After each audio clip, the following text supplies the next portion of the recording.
Strap yourselves in and get ready to update your star logs because FGO is spacebound. Hello everyone, Soberoni of GNA Reviews here, bringing you a spotlight for a servant who is just out of this world, Voyager. We'll be examining his stats and skills as well as going over pointers on how to utilize him effectively and an overall grade comparing him to how he stacks up to the other 5-star servants. So if you're excited to travel the stars with this Shota, make sure you hit that like button, subscribe, and ring my bell so you can catch all of these spotlight videos as they go up and you can help out the channel. And now, onto Voyager's stats. Voyager has a max HP of 15,592 and a max attack of 10,450. Even for a foreigner, Voyager has remarkably high HP, although unfortunately he also has the lowest attack in his class. Similarly, compared to the rest of the 5-star servants in general, Voyager ranks near the top 10 in terms of HP, but is bottom 10 in attack. When it comes to his command cards, Voyager has 3 hits on his quick card, 3 hits on his art, 3 hits on his buster, and 5 hits on his extra card. He has an NP gain rate of 0.56%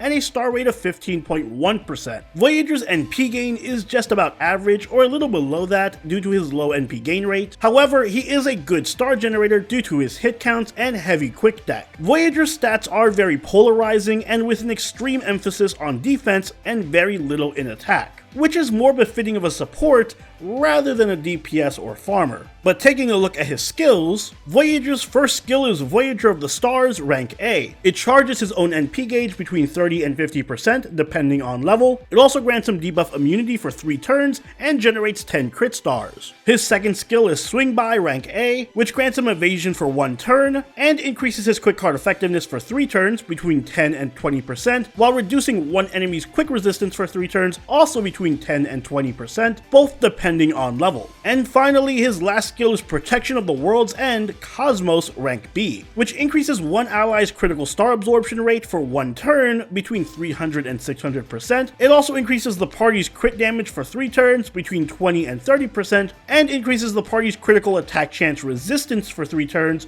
between 10 and 20%, all depending on level. As for his passives, Voyager has Existence Outside the Domain rank C, which generates 2 crit stars every turn and increases his debuff resist by 6%. He also has Independent Navigation rank A, which increases his crit damage and arts card effectiveness by 8%, and Contact with Civilization rank D, which increases his buff removal resistance by 10%. Moving on to his deck and Noble Phantasm, Voyager has a Quick Arts deck with Quick Arts Buster and a Quick Noble Phantasm. His Noble Phantasm is Pale Blue Dot. It's an AoE quick attack that deals damage to all enemies with between a 600% and 1000% damage modifier depending on level. It also deals an additional 150% extra damage to enemies with the Sky attribute, as well as charges the party's NP gauge by 20% and further charging the NP gauge of living human allies by an additional 10% and increasing his own NP damage for 1 turn between 20 and 40% depending on overcharge.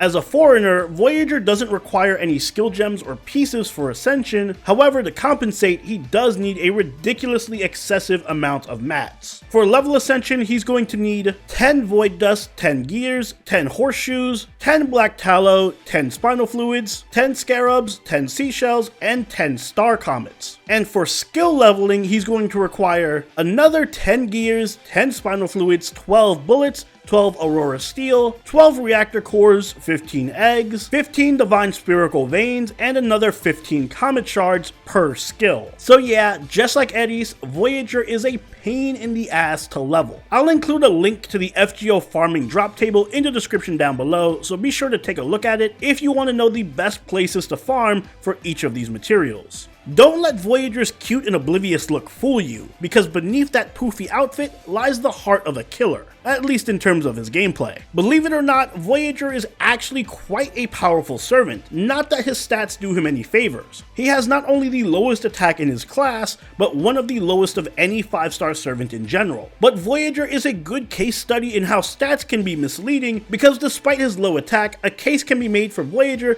being the best servant in his class. But I'm getting ahead of myself. First, let's talk about his passives, because he has some interesting ones. Existence Outside of the Domain is a standard skill for foreigners, but it's particularly beneficial on Voyager given his quick typing and crit-oriented skill set. Speaking of which, Independent Navigation further bolsters his crit damage by a not so insignificant 8%, and even buffs his arts cards, which can help a bit with NP gain. And Contact with Civilization, while not particularly good, can be a funny skill when it triggers and protects Voyager from having his buffs removed in a pinch. But Voyager's real bread and butter comes from his active skills. Voyager of the Stars is a straight up 50% NP battery that gives 3 turns of debuff immunity and 10 crit stars. Now the debuff immunity can be clutch for challenge quests since it does last for a long time, and the mini star bomb helps with setting up crits on Voyager's 3rd skill. But clearly the star of this skill and the only reason you're going to use it is that insane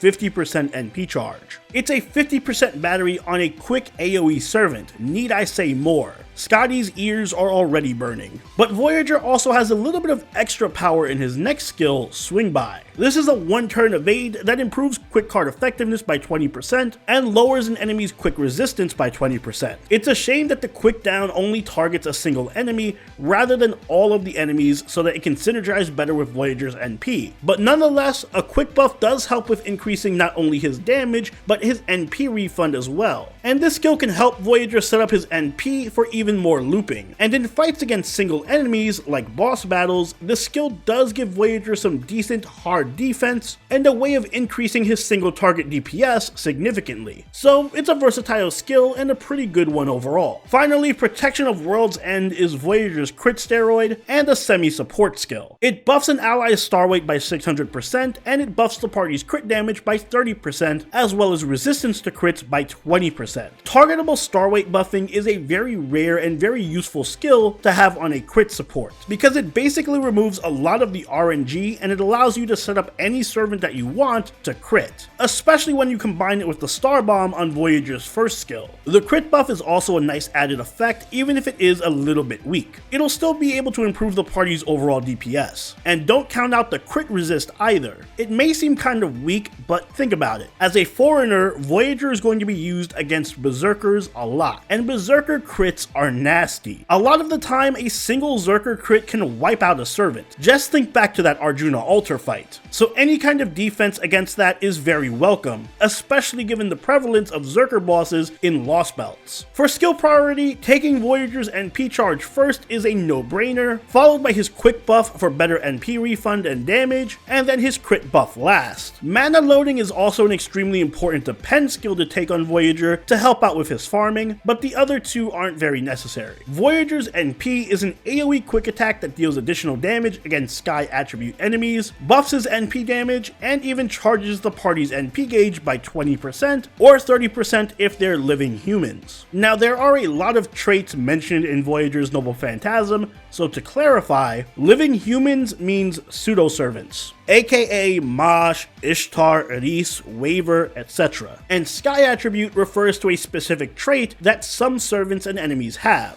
Funny enough, there are quite a few servants who fall under this category, so Voyager can get quite a boost in damage against them, but more importantly, there are a ton of common enemies that fall under this Sky attribute, and that's important because Voyager is primarily a farmer, so having an additional buff against so many common enemies like golems and ghosts is going to help him a lot with his wave clear. The additional NP charge to the party is also a very good effect that makes Voyager feel like Da Vinci Lily. And like Da Vinci Lily, Voyager is a beast at farming. He can farm effectively on his own thanks to his innate NP batteries, but he is a certified Scotty looper as well, and one of the most consistent ones at that. It is very easy to loop with Voyager in double Scotty teams, and that seems to be what he was made for because everything in his kit just screams good wave clear, from his 50% battery to his buff against mob enemies. But Voyager also has a strength as a semi-support in crit teams where he can provide consistency via his 3rd skill, as well as good star generating and even party-wide NP charge from his Noble Phantasm. So he isn't a bad off support either. Surprisingly enough, due to his anti-sky buff, Voyager also has the strongest AoE Noble Phantasm in his class in most cases. Unfortunately though, that isn't saying much, since his damage still pales in comparison to most other top tier farmers, even with that buff. And without that buff, his Noble Phantasm damage is very weak. Foreigners in general general are at a heavy disadvantage due to their lack of a good attack modifier and the lack of class advantage. So without that anti-sky buff taking effect, don't expect Voyager to clear very many waves unless you have him at a high NP level. Speaking of which, Voyager also needs to be utilized in double Scotty teams to get the most out of his farming capabilities. Outside of that specific setup, Voyager can still be good, but his power and efficiency drop off tremendously. While double Scotty is the best way to utilize Voyager, there are still other viable team comps that he can shine in. As a farmer, he can be paired with other servants who provide good NP batteries, like Nero Bride, Paracelsus, and Mosh. Bride is one of the best NP supports in the game since she can directly charge Voyager's NP gauge and also increase his NP gain rate to facilitate looping, all while still providing attack buffs. Paracelsus and Mosh are good budget options as well, especially Mosh since she not only charges his NP, but also benefits from Voyager's living human buff so they can feed NP charge to each other. As for a more crit focused team, Voyager works best with quick crit servants who can provide significant DPS, but lack consistency, like Caesar, Saber Astolfo, and Atlante Alter. Caesar and Astolfo are heavy hitters, but they lack a good Star Absorb buff of their own, while Atlanta has very good synergy with Voyager since she's able to significantly buff his quick cards. Voyager's Bond CE is the Titan 3E rocket. It increases the party's damage against sky enemies by 20%. This can be usable in a more support-based role, but overall Voyager is better off using CEs that give him starting NP charge, like Kaleidoscope, Traces of Christmas, or Mission Start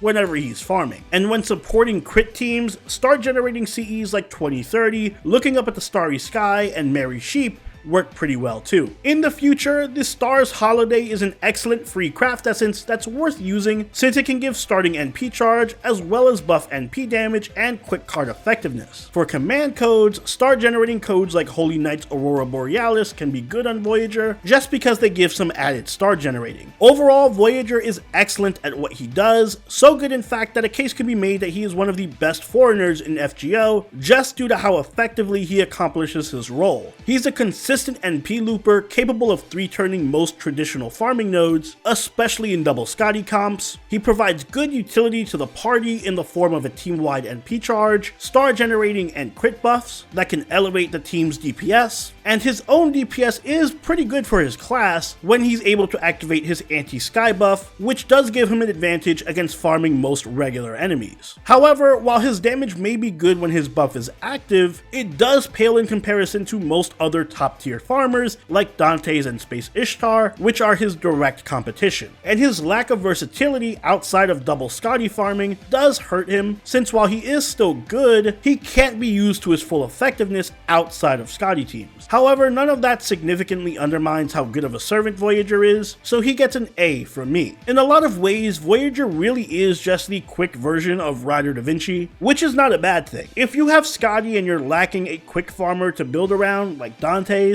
then Voyager is your next best option. Just keep in mind that with Castoria approaching, quick farming won't be quite as effective as it is now. But even outside of pure Scotty loop teams, Voyager can be a good addition for any kind of added consistency to crit teams, or be a generally good semi-support in most quick and arts teams that value AoE NP charge. And those are my thoughts on Voyager. He is a great servant that's kind of releasing at the wrong time given how close Castoria is. But what do you think? Let me know in the comments down below, and if you enjoyed this video, don't forget to leave a like and consider subscribing if you really enjoyed the video. Join the party over in our Discord, chill with us on Twitch, and follow us on Twitter, and I'll see you all in the next Servant Spotlight. Soberoni out. Later.